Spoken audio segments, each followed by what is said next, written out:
Number 1، دعا مومن کا ہتھیار ہے۔ نمبر 2، دعا دین کا ستون ہے۔ نمبر 3، دعا آسمان اور زمین کا نور ہے۔ نمبر 4، جو اللہ سے دعا نہیں مانتا اللہ اس سے ناراض ہوتا ہے۔ اور اب ایک شعر سن لیجئے۔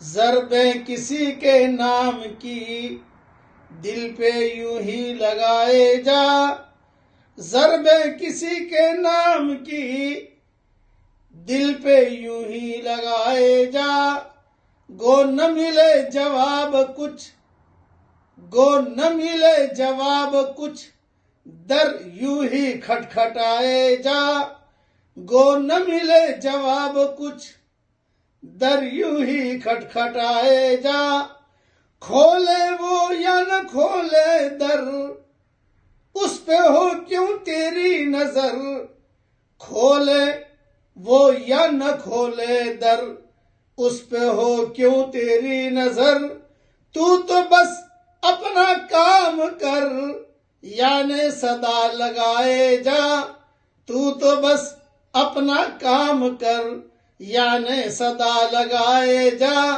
اس لیے دعا مانگتے رہیے۔ یہ جو 4 چیزیں میں نے بیان کی، اس یہ مضمون ترمذی میں بھی ہے، مستدرک حاکم میں بھی ہے، ترغیب میں بھی ہے۔ دعاؤں کا زمانہ آ رہا ہے، خوب دعا مانگیے۔ اللہ تعالی ہم سب کو دعا مانگنے کی توفیق عطا فرمائے، آمین۔ وآخر دعوانا الحمدللہ رب العالمین۔